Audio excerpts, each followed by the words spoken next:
A quick note from me, your host, about something close to my heart.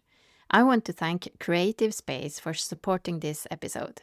Creative Space is a co working community that's been invaluable to me. It's a space where solo professionals and change makers gather. People focus on projects that support people and planet, aligned with the Sustainable Development Goals and the Inner Development Goals. This community perfectly matches Stories for the Future's values through its focus on collaboration, diversity, and meaningful support. If you're self employed or moving towards solopreneurship, visit getcreativespace.com to join our supportive international community. Hello, and welcome back to Stories for the Future. I have to say that this episode is quite special. My guest is Charlie Rogers, and from the very first one-on-one conversation we had, many years ago now, I felt that he was actually reading my mind. And you will probably hear me say that many times during this conversation. Charlie is a writer, speaker, and guide for what he calls the undefinables, the multi-passionate, label-resistant people who feel like they've got 96 tabs open at all times, both in their browser and in life in general. That's me, if you were wondering. His upcoming book, Undefinable Life Design, is not just a fantastic framework. For me, it's a gift. And it's kind of a permission to not having to choose one thing. I can actually have many interests, and it is a reason why I cringe every time someone tells me to niche down and focus on only one area. But it is really valuable to have a framework, some kind of system, or else it can get really messy and chaotic. And this is what you will learn about today. I am so certain that you will enjoy this conversation, and especially if you feel at home when I say undefinable, multi-passionate, all the tabs open. You know what I mean. So please enjoy. Here is Charlie Rogers. Charlie, welcome to Stories for the Future. Thank you, Vesemay. Great to be here. I have been looking so much forward to this, and I tried to count the years. I couldn't really figure out when, but I've known about you and known you since I joined the Portfolio Collective. I think maybe it's 3 or 4 years ago. So this is a network for portfolio professionals based out of London, where you have worked as well. Yeah. So we'll get back to that. But at some point, we had a Zoom call, and I also started reading a lot of what you were writing and talking about on LinkedIn and Substack, and so very well, by the way. But Thank you. You have so many things that you talk about that sometimes it feels like you're reading my mind. And I think it has to do with this having many interests and resisting to be put a label on. So that is kind of what hits me, like it's bullseye every time almost that you write something. So, but before we go on to that and all the questions I have about your undefinable path, I have to get something out of the way. I haven't asked you this before we started now. You just ran this crazy long distance, and I'm asking this as a blown away observer, but also as a runner myself. 113 kilometers, is that right? And 4,400 meters of elevation, 18 hours. And I was I was looking at my own Strava account, you know. I think I have like a maximum 60 meters of elevation in my runs. I just can't imagine that. So first of all, have you recovered? And how was it? Yeah, I mean, it was quite a wild experience, both in the sense of overcoming the challenge of, yes, the training beforehand, but also the way I approached the race. I think I reflect on that and what I shared online. But what I really felt was that I showed up as a emotionally integrated self. So I was able to take rests and pause in ways that in previous races I would have just pushed through. So I felt that that was a real big growth opportunity and demonstrated that change and work I've done outside of that. And and there were some big like highlight moments of like 88k in, there's one big hill left, and I've got to decide like if I'm going to wait there for an hour or a bit before I go again. And this guy's telling me, Yeah. the medic is saying that I pushed myself too hard and I've got my like my lungs, I'm finding it hard to breathe. And so they say, yeah, you should just chill for a bit. And so I sit there for like an hour and 15 with my support team and just literally kind of get my breath back, refresh on all the electrolytes, all the food, and then put on my Mm. head torch and go for my first night run up the hill. It's my first time doing it as well. So yeah, that blend of ability to stop, but also ability to go again, that I felt was a really great growth opportunity. And then since then, the first week, last week, I didn't appreciate how much of a recovery would be required. I've done marathons before, I've done an Ironman before, but this was like a deeper level of tiredness where you just kind of want to nap Mm. and you don't really Yeah. want to think super clearly on everything. And that was a week where I've actually just moved back to London as of like Monday. So I had quite a lot of change last week as well. And that was something that I didn't really expect and didn't predict. But next time I do an ultra, there will be next time, hopefully. It will. I, Okay. Yeah. I will take a week off afterwards because I feel refreshed now and I feel good. I tried to run yesterday, and my body's still like, probably don't run too Mm. fast, but I feel generally if I'm not doing sport, I'm like back in the game. But if I do sport, I probably still feel quite tired. Yeah. Mm. It's interesting, and we will get back to this side of you, I think, during the conversation. But I want to start with this because earlier in my podcast, like the earlier seasons at least, I always started with this question: where are you based and what do you do? And I thought that was very funny with you. You can take the first part, but I have the feeling that the second part will be not as simple in your case. So, how do you usually respond when someone asks this? So, what do you do? Yeah, I'll take the first Like, one first, then I'll answer the second yeah. one afterwards. So, where do I live is, or where do I based from, is kind of a changing, evolving thing right now. So, since the end of last year, I sort of handed in my notice, my previous role, and decided to go all in on Undefinable Life Design, which I'll explain in how I Mm, introduced myself. And that meant that I decided, why not write a book in a foreign country that's a bit warmer? So I went to Valencia for 2 months and then Benicassim up the beach for a month. So all in Spain, January through March, and then for a couple of months being in the countryside in Shropshire throughout April and May. And then as of now, I've just moved back to London with a friend for a couple of months while I sort out a bit more of a long-term place as well. So my home situation is definitely changing. I'd say yeah. home for me is a combination of the people, of course, is more important to me than Mm, necessarily the location. I think being in Spain reminded me of that. So even if it's mm, sunny during the middle of January, actually being around people and connections is actually equal, if not more important. And so being back here in London now, I feel the ease, the ability to be resettled, even though I've literally only just moved. So that's super nice, and looking forward to finding a bit more of a long-term solution soon as well. But the dreaded question of, so what do you do? mm, That was actually the name of my newsletter beforehand. So I did kind yeah. of approach that head on as a question, should we say. My previous answer, which I think is probably relatable to people in a similar situation of being undefinable, was many things. And then they go, oh, that's curious. Tell me more. So you invite a follow-up Mm, question, and then you have to sort of gauge how long the person has. Do you have like 10 seconds? Do you have like a minute? Like yeah. how long have we got to chat? But now what I lead with is, I say I speak from purpose rather than from labels. And so I help those who intentionally live beyond conventional labels, who I call undefinables, to design Mm, their life for uniqueness. And I do that in several ways. I am founder of a nonprofit community, 39 paying members based out of London. People in the age of discovery, so 22 to 35, we will come together, do retreats, do meetups, do explorations, and all the like in between.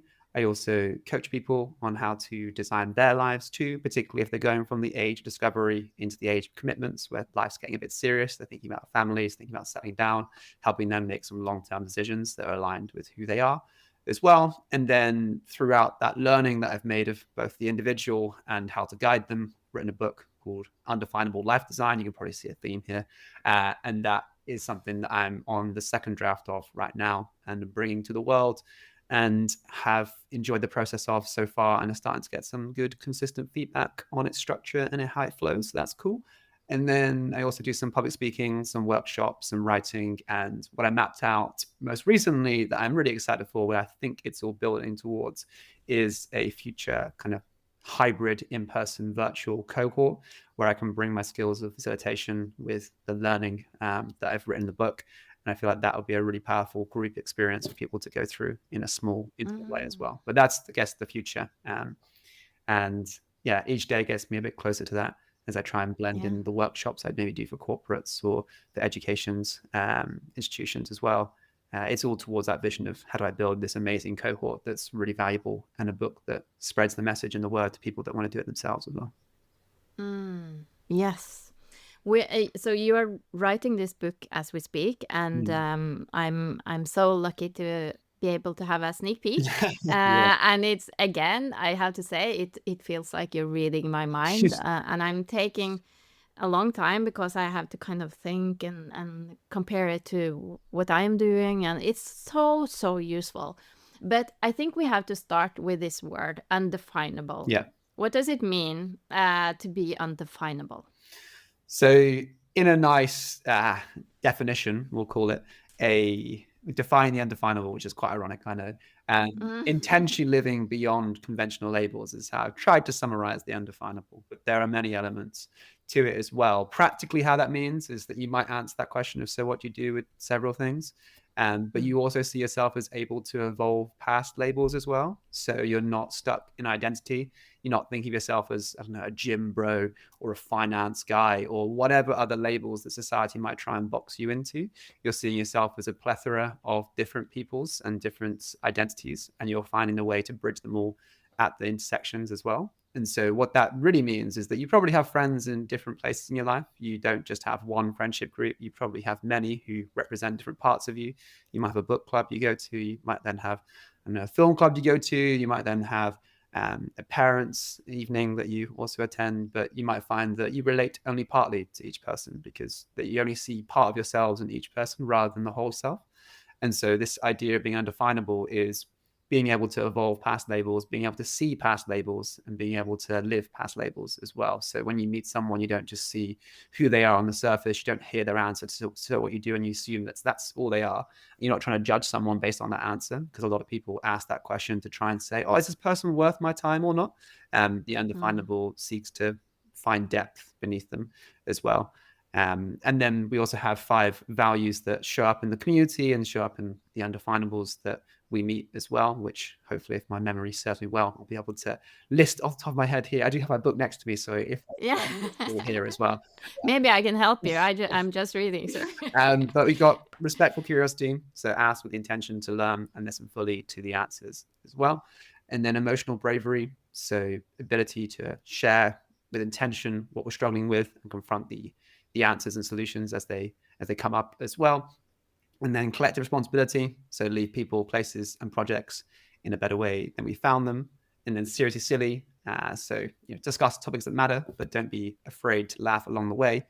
And then purposeful action, so make meaningful progress on projects, even if we're starting with a little bit now and working on it later as well. So it's about taking the small steps now, because you know that it will build up to something bigger in the future.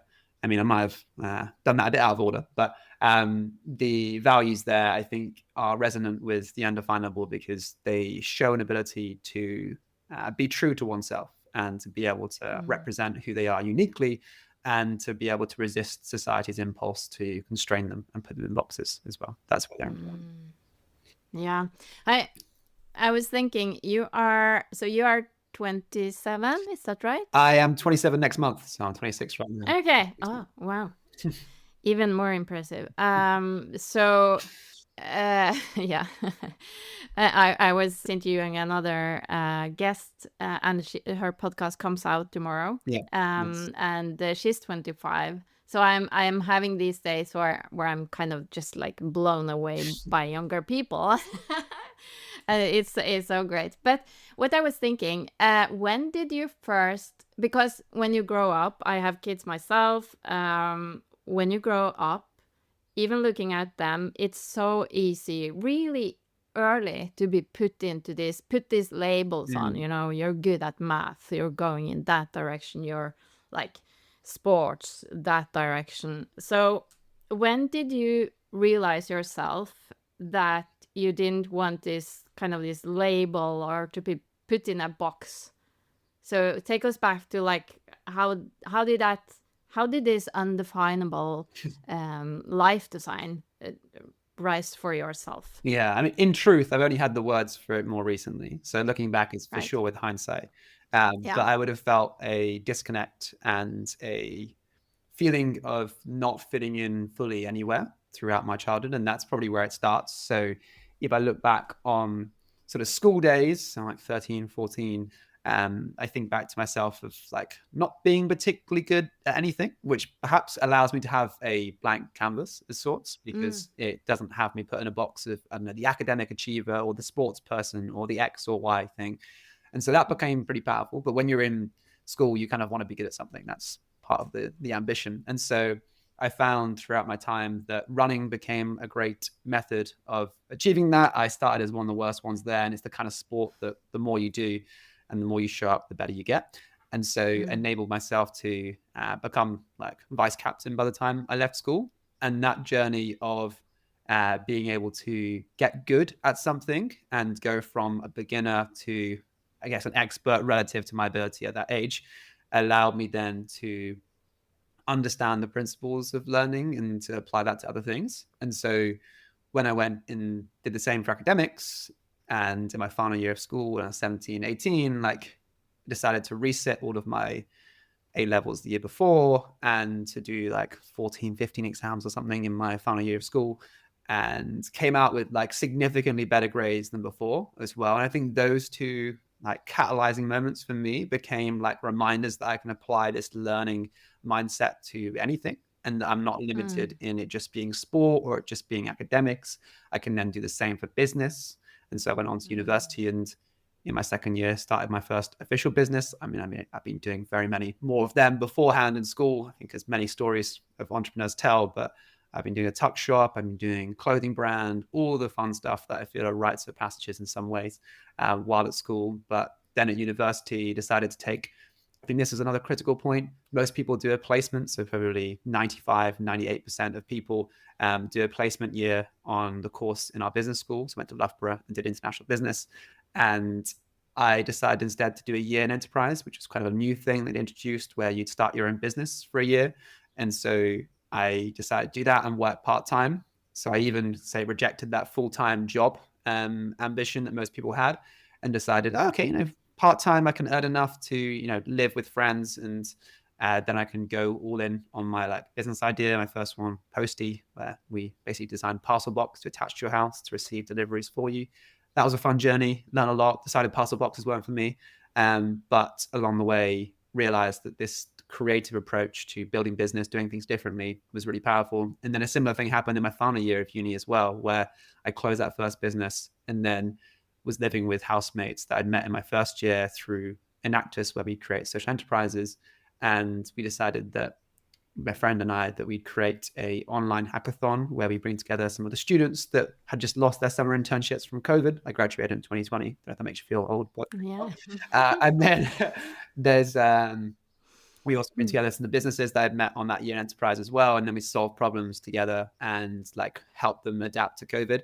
And that then became a second business, because you then monetize it. You then think about it as a talent assessment day where startups can see talent in action. People who spend 8 hours on a Saturday brainstorming are probably people that are pretty highly motivated and are good employees. So helping them hire talent into startups became the second business. And that journey followed me for like 2 years, built a bootstrap business, enjoyed it, built a team, and then decided I'd evolve past that identity again. And so that's another theme that I've seen consistently, is the ability to walk away from things as well. Yeah. Particularly if I no longer feel like my identity is wrapped up in them. So even if you've built something to the point of like sunk cost of, oh my God, I've got so Yes. far, I'm Yeah. so close. Exactly. I remember rereading some of those posts and saying like, there's this image in my mind of this person who's like digging across towards like diamonds, and someone's walking away and the next person decides to continue digging. And so I refer to it in, I think, both posts, to be honest, about closing Posty and then closing Househack, and saying like, in a similar vein, I didn't really mind how close I was to goal, because if I wanted it in the first place, it no longer mattered to me. I no longer wanted this goal that was in Mm. front of me, all these diamonds that I was so close to getting, because they were no longer relevant. And I think that practice and that preaching on the journey being as important as the destination, I felt that those things were vehicles for learning for me more than anything else, Mm. and opportunities to double down on that. And then even from closing that second business, I went into like sort of portfolio work without realizing it. Took a 3-day-a-week contract project management role, and then helped some other people start similar businesses to the two I'd done beforehand. And then throughout that, started a newsletter, which then became the foundations from which I guess we connected, but also I Mm. think from which became Undefinable Life Design. So that was like March 22.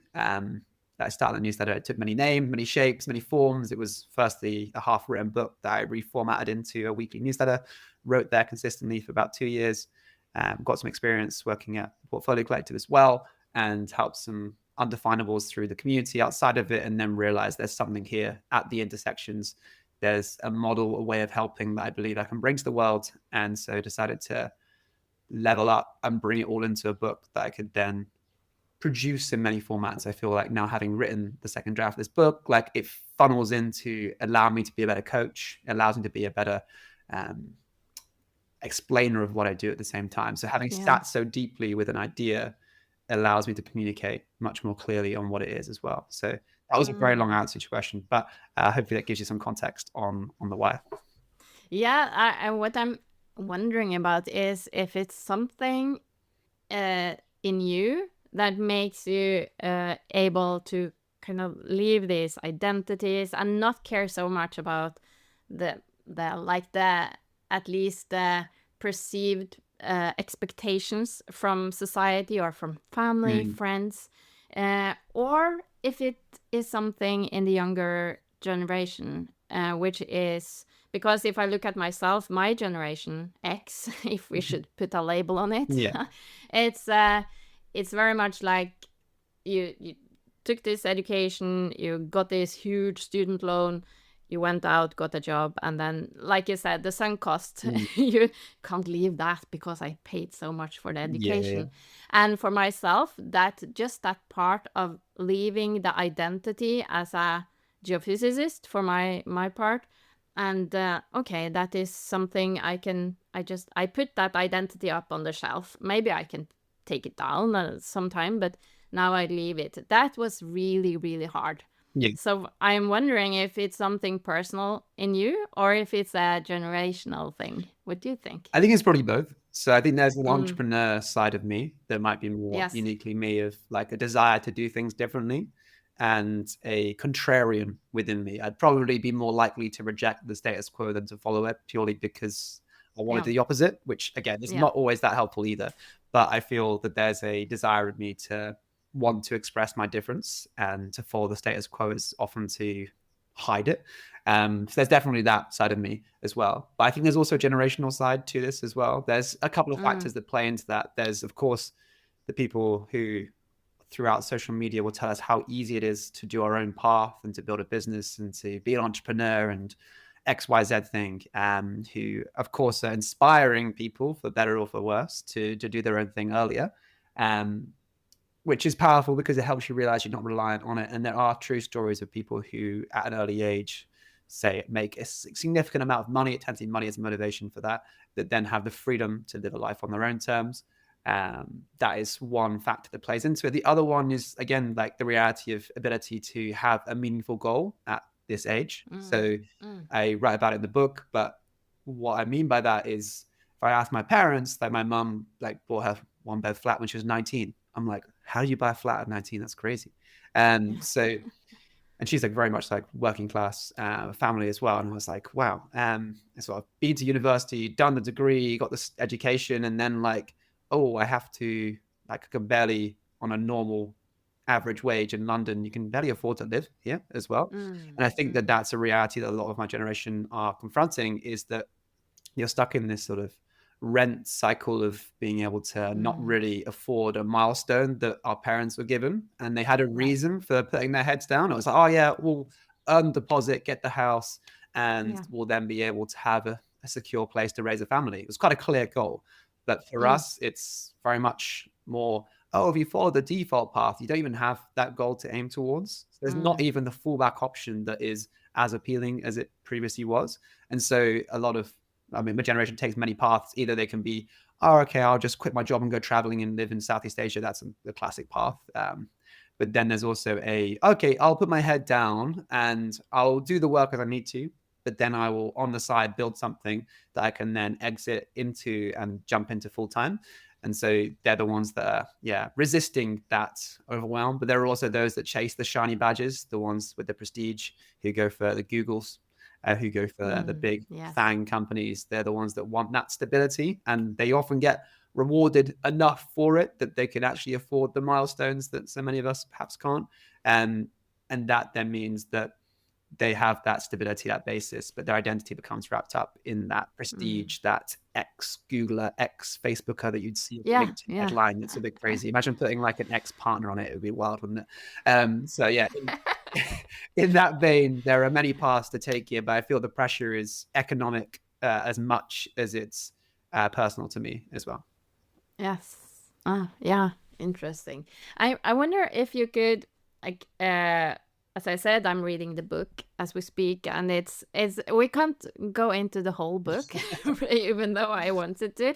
But could you share a little bit about the framework and the methods you use in this undefinable life design? And there's especially some of them that really hit me, like for instance the one with being semi-professional, Yeah. because that was like, yeah, you can explain it, but I felt, um, yeah, it really really helped me, so just please explain. Nice. I'm glad to hear that as well, because I've heard that that's a really resonant thing that's helped unlock different ways of Yes. viewing oneself and one's ambition as well. Okay, so I'd ask the listener to visualize a thread, like with rope in the center, and then either side has like different extensions of the rope, maybe 5 on the left, 5 on the right, and they converge in the middle.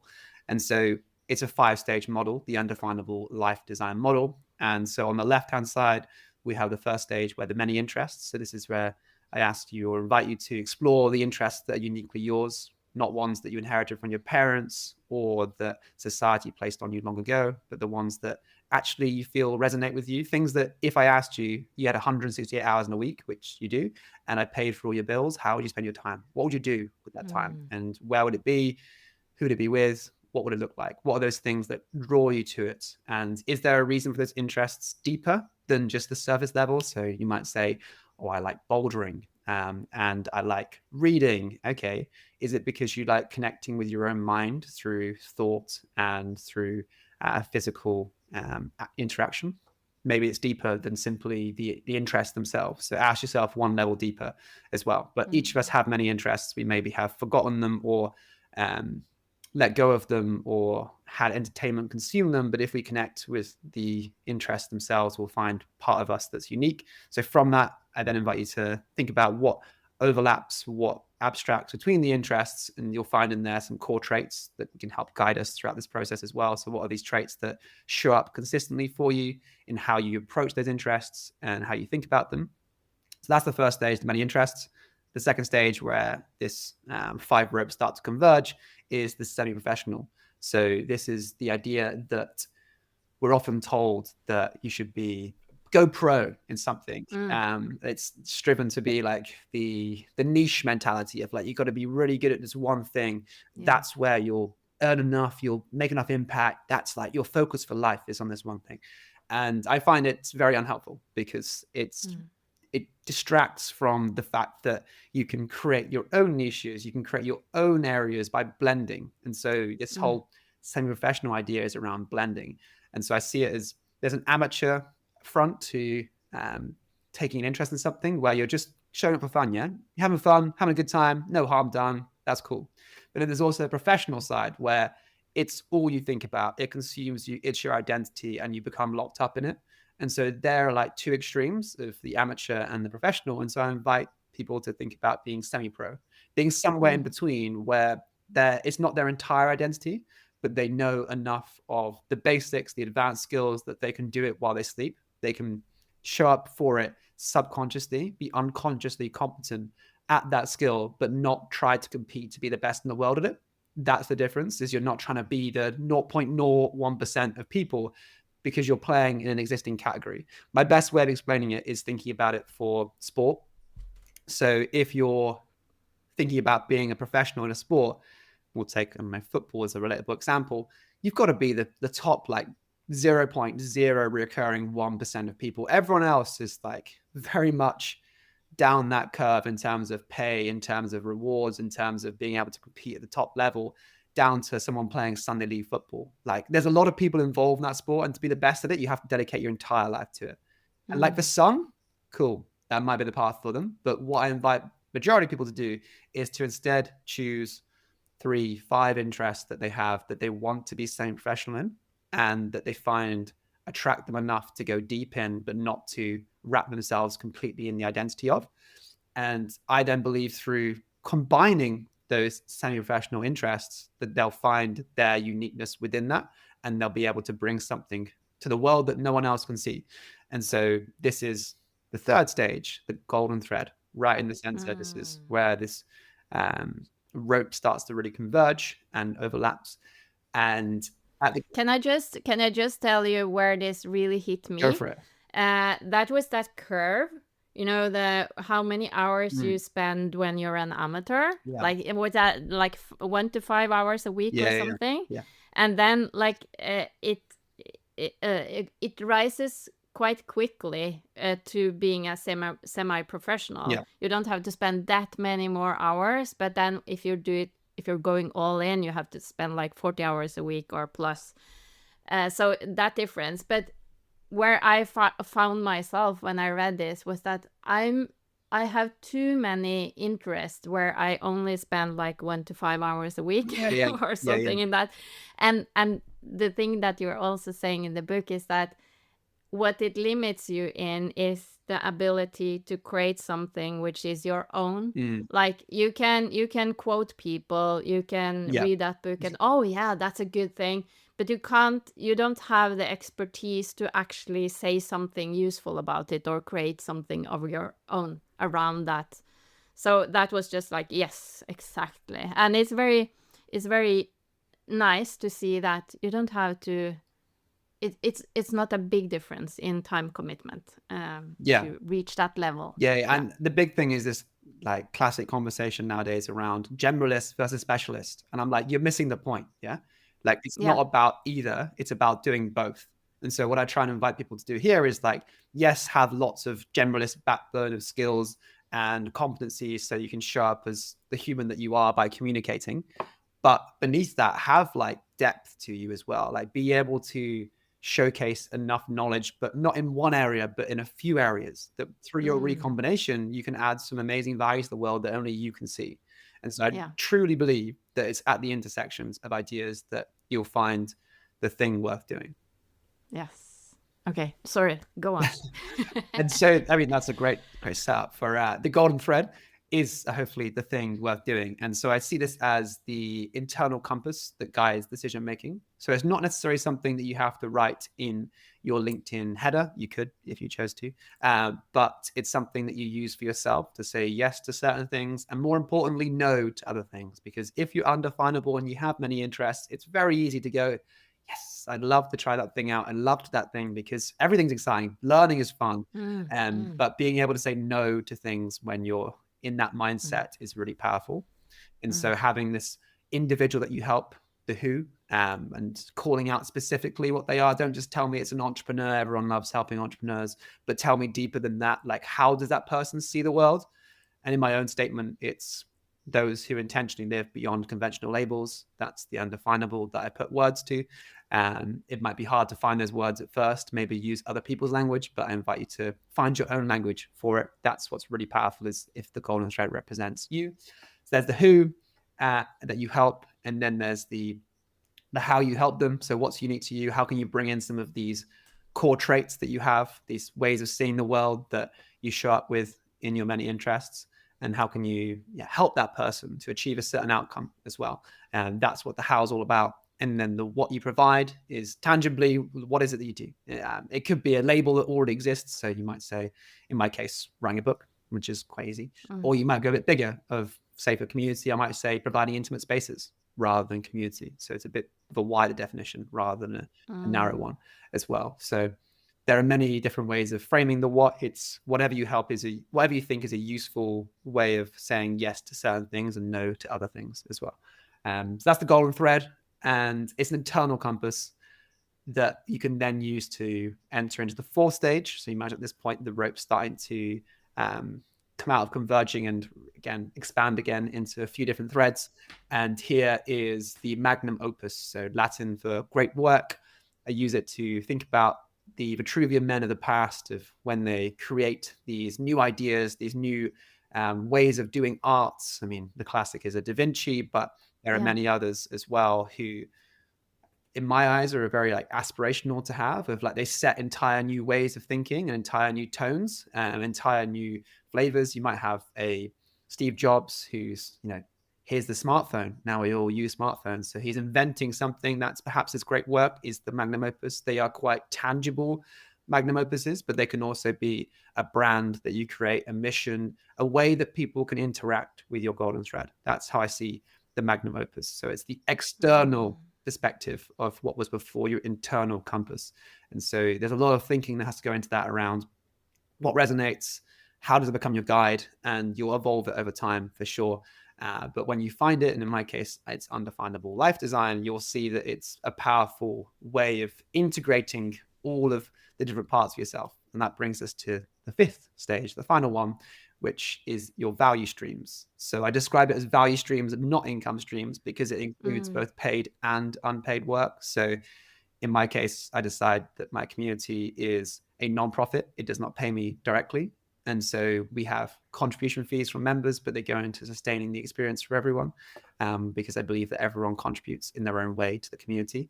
And so that's something for me that's a value stream in the sense that it's something that I do with my time. I spend probably a day, at least a week on it, but it does not pay me directly. Obviously, indirectly, it benefits me. But there are other methods here, maybe volunteering, maybe being a parent. They're all pretty unpaid value streams, but there are of course monetized value streams, and you would need enough to be able to live for sure. And so in the book I explain a lot more about how to experiment with offers, how to build offers out of your value streams, and then how to think about monetizing them in a way that makes sense for you and for those that engage with it as well. So the idea is to have value streams that relate to your magnum opus. So in my case, like the book, the cohort, the coaching, the community, they all relate to it as well. But you might have ones that don't too. So my sport, I have not overlapped into my magnum opus. It's a sustaining thing.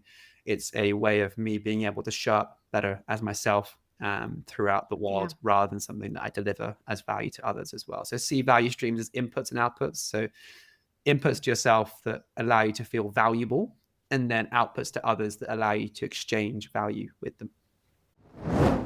This episode is supported by Creative Space, a co-working community for solopreneurs creating a positive impact. I'm a proud member myself, and I highly recommend checking it out. Learn more at getcreativespace.com. Exactly. I'm curious about this because you talk about creating value streams that feel aligned, as you said now. So what do you think are the biggest shifts that people need to make trying to do work that feels both impactful and aligned, and also then financially sustainable? Because that is often, we kind of often separate them. It's you do this and then you do that for money. So you see what I mean? Yeah, for sure. I have a chapter on this called Blend Purpose, Profit and Play. It was purpose and profit, and then I was like, there's also needs to be fun as well. So play in there too. And that's all about boundary setting. So what boundaries do you want, and which ones do you want to blur? So for me, I take a very blurred approach. In the community is the best example of it. So the community, within it, I have, of course, the community members, of which many of them are also my friends, of which several of them are my clients that I work with, of which one of them is my partner as well. So there are a lot of levels to the community, and I have in the past found it quite a challenge to show up most authentically as myself beyond labels, because I feel that there's a pressure to perform in a certain way, to look like I know what I'm doing because I have these different personas in the community. But actually, most recently at one of our retreats, I actually shared that that was a struggle that I had around blurring those different boundaries. And I kind of opened up to everyone in that way, was being emotionally brave, should we say. And that was a really powerful moment because it kind of let my brain just sort of release. And I allowed myself before that session, because I was actually leading that session, so I knew what was going to be the question. So I allowed myself during that weekend to show up as my most authentic self in example of what I was saying in that session itself. So I said to everyone, hey, look, like this weekend, I've really tried to be just who I am right now and maybe what I'm struggling with, and not tried to just put on a mask and wear that in front of others instead. So yeah, it can be a challenge. But I find that where the motivation overlaps, so again, the community for me, yes, it's nonprofit, but I also build advocates that probably also want the coaching, that probably also want to read the book. So like, again, that nonprofit give back purpose also helps me with the profit making some money side. But I find that the two things are overlapping in the sense that it's not aligned to purpose to make money. You can make money and be purposeful. So the things can be aligned. I felt that the third factor of play was something that I was missing more in that mix, but have now reinvited it into it. And so, yeah, no easy answers on that. It depends on the individual and your setup and your value streams that you have, but you might want to blur some of them. You might want to leave some of them separate. That's totally okay. It's all about how you find that you want to show up in the world. And I was, you know, we often hear that, oh, you have to turn off your. It's been like a gradual evolvement, I guess. Like earlier days, people had this was work and this was your free time. Yeah. And you had a boundary, and then it blended in a way, in a maybe an unhealthy way. Yeah. But again, now you're talking about actually mixing it more. So I wonder if you think that, because I had the same issue, that I at some point I felt that everything I did, it was after like getting this more entrepreneurial mindset, I guess. Yeah. Everything I did had to be, oh, how can I monetize it, or how can I make a business out of it? It could be like just baking, or Yeah. you know what I mean? Yeah. And then I started looking for something that if I start this, it will be impossible to monetize. So I started picking up my piano playing. I will never be able to monetize it, that's for sure. But that is just looking for something which is only for me, for fun, you know, and putting that boundary around it. So is that, would you say that is today your running, or that your... Yeah. So I mean, Yeah. running is also an interesting one, because I did have someone pay me last year to sponsor me for Yes, I the remember that. London Yeah. Marathon. So I'm maybe being a bit hypocrite to say it's purely played, but the way I approached that was saying that I would do it purely for that race goal. I did not want to commit for a number of years. The person tried to ask me to say, oh, can we do it for like an ongoing thing? And I was like, no. This needs to be towards a race milestone, that when that's done, I know that this project is finished, so that I can then feel free to do a different sport or to evolve it. So having done running, then triathlons, now ultra marathon, like for me, it's about the adventure of sport. And I felt that if I can strain myself to having to go faster, which is something that often brands want to align with, then I would be restricted in how I approach sport as well. So yeah, that definitely is part of why I keep sports separate as well. I'd also say that by having the golden thread, it enables me to know that that isn't in scope. And so I'm not trying to think about monetizing that. I have in the past, but now I have that clarity. I'm thinking with my internal compass on of, actually, that thing's fine to leave unmonetized. It's a supporting thing. It allows what I draw in the book is a value acropolis. It supports the pillars of happiness in my life. So if you imagine it as like a Greek acropolis, the different pillars of value streams that we have, what things are supporting you? And like relationships, home, sport, for me, they're things that allow me to show up. So I'm not trying to overthink about how I provide for others on the outside of that too. Yeah. Yes. Who do you like? As I mentioned, I feel that I'm very much in your target zone, Yeah. like with your book and with your work. But also, I guess younger people would feel very drawn to it. But what's your experience? Who do you see this like hitting home with? Who are drawn to this work, do you think? So the ones that I help, like coach in particular, I feel are the like person I have in mind when I'm writing the book. So they are, of course, undefinables in that they've never fit in one place, but have many interests, do many things, and see themselves as more than one label. Like that's the first thing, and that's probably what you also relate to, is that Yeah. undefinability side. And then the second part is the stage. So there's often this like age of discovery, is what I call it. Generally between 22 and 35, but it could be broader than that. It's where you're still figuring out who you are and what's important to you and how you want to spend your time. Between the age of discovery and the second age that I call the age of commitments, when life starts to get a bit more serious, you start thinking particularly about family planning, and you start thinking about long-term commitments you want to make. So you're thinking 5-10 years rather than thinking 1-2 years. That starts to become quite exciting. You start thinking, oh, compound interests. How can I build up things that are relevant to me? How can I reap the rewards of consistency? And the people that are transitioning between age of discovery to age of commitments, maybe they've got a long-term partner, or they've got a house they want to buy, or they've got a role or business they want to build.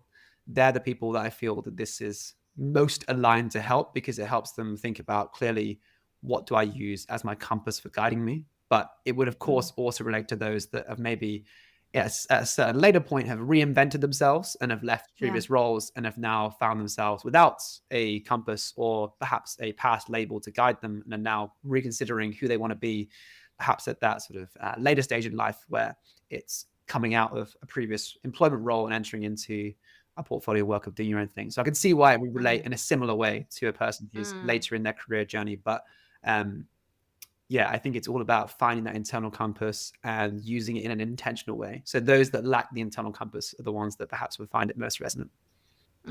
Yes, I agree. And I think those like reinventing themselves, or those just feeling like a little bit stuck perhaps, and starting to ask this question, is this it? Yeah. You know, and those are could be in their 40s, even 50s, maybe later. So yes, I think it could speak to a lot of people. And this brings me to the next question. Actually, I mentioned that I had another guest in your same age group or same generation, if we should label it a Gen Z. Yep. Z, Z, would you say actually Z? Yeah, you know what I mean? Yeah. And she, talking to her, really made me think that we should lose these labels as well. Because I think there's so much to gain from this, like, generational mixing and learning from each other. And I think it's a tendency, and I see it in myself. So I have kids in Gen Z and I guess Alpha. And we're so quick to, oh, that's, yeah, Gen Z, you know, being lazy, or I don't know, anything. So it's easy to do, but I think it's hindering a lot of good collaboration and learning. So how do you think that we could better bridge this divide between generations? I completely agree as a starting point. I feel the problem statement is around prejudging the knowledge and understanding of the different generations. So it's saying that, oh, you're just out of touch and I'll get back Yes. to me. Oh, you just don't know anything. Like you're just getting started. Like, Yeah. so it's, I almost don't introduce my age very much anymore. I tend to think I'm about 3 years older anyway, but that's kind of a different story. But I actually tend to lead with like not really revealing that. And I think even from my LinkedIn, I maybe remove my like education dates as well, because that would be a classic to reveal Yeah. your age. Because I don't really want that stigma. I don't really want that attachment to my value and how I show up. And it's also, there's power dynamics here. Yeah. People want you to be able to take on a less paid role at a younger age because it makes sense. You've got to earn your place, as the classic language goes as well. So there's definitely power dynamics that hold up that structure of perception around individuals. So you are playing from a difficult position there for sure. But how I've seen it work to bridge those gaps, actually, I partnered with an amazing person called Aviva, who's in maybe a couple of generations above me. I want to reveal her age, but a few generations above me. And she and I hosted these intergenerational dinners where we'd have 8 people around a dinner table, and she would bring a couple in their like 60s, 50s, and I'd bring like 30s and 20s. And then we'd have this like one topic that we talk about, and then we'd all kind of pass the mic around and introduce our sort of statements on it and what we thought about it, and then we'd listen to one another, and then we'd ask questions.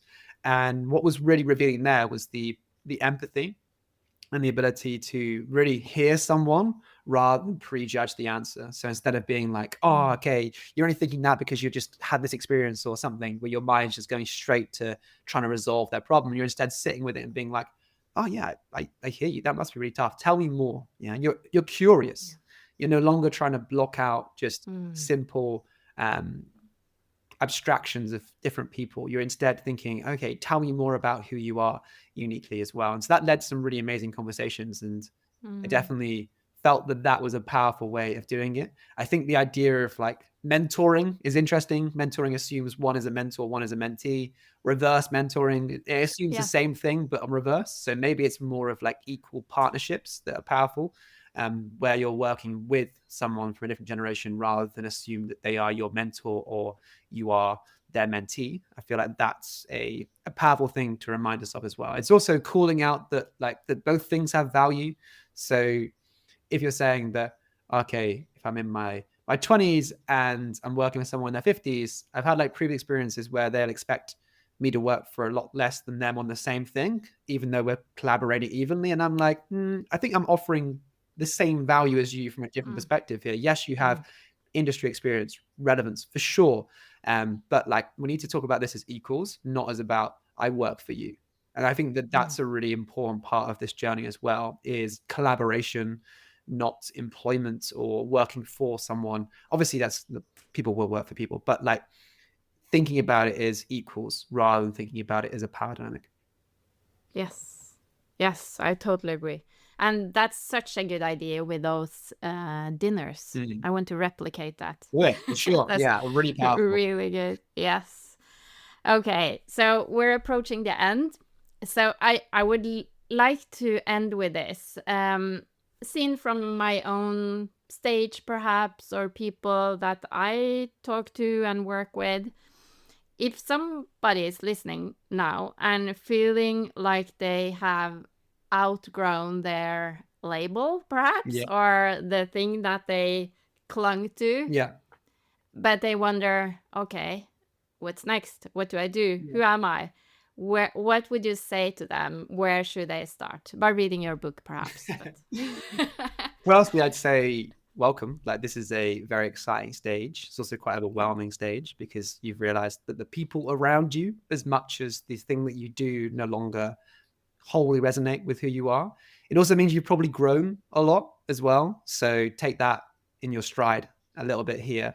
You're probably more than you were before. And so you're wanting to reach out towards that new person that you're becoming as well. I'd say remind yourself that reinvention is possible.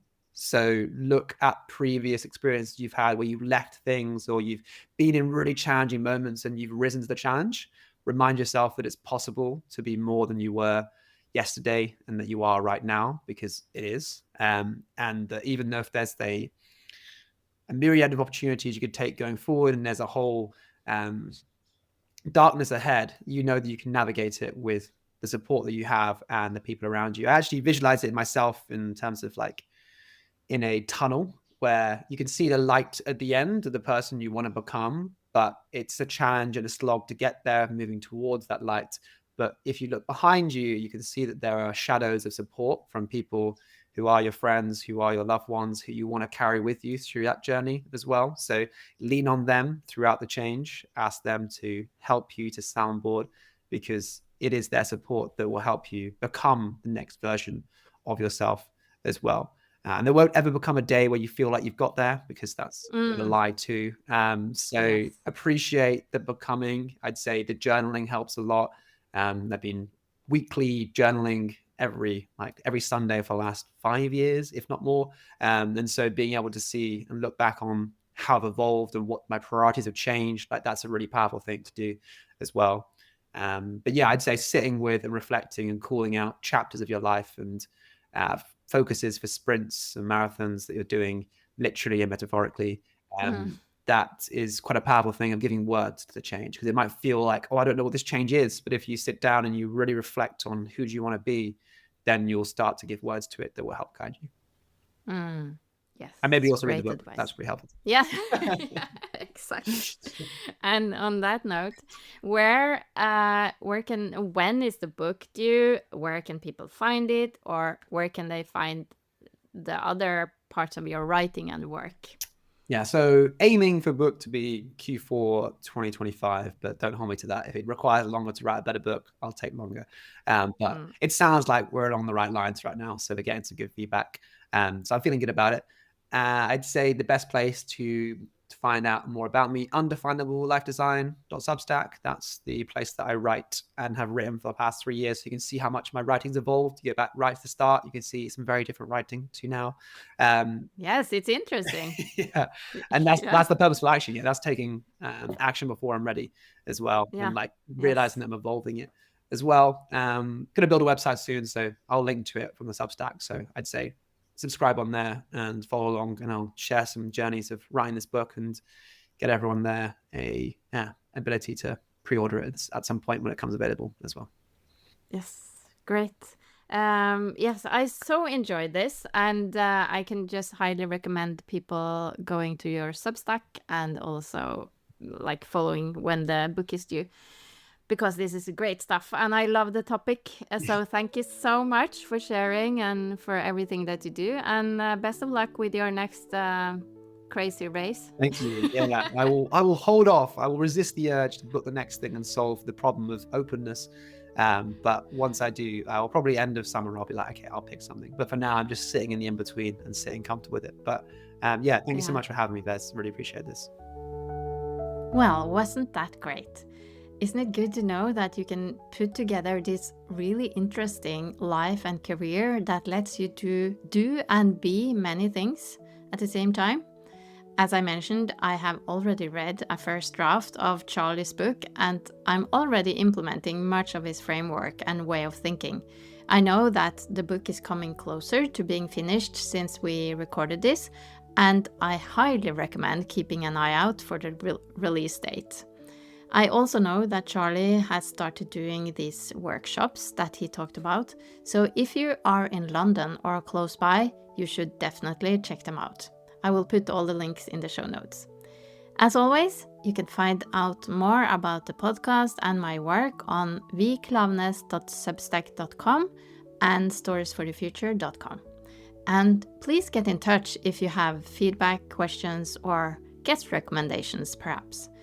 Thanks so much for listening. Until next time, just keep all the tabs open. And if that's you, embrace being undefinable. See you in a week.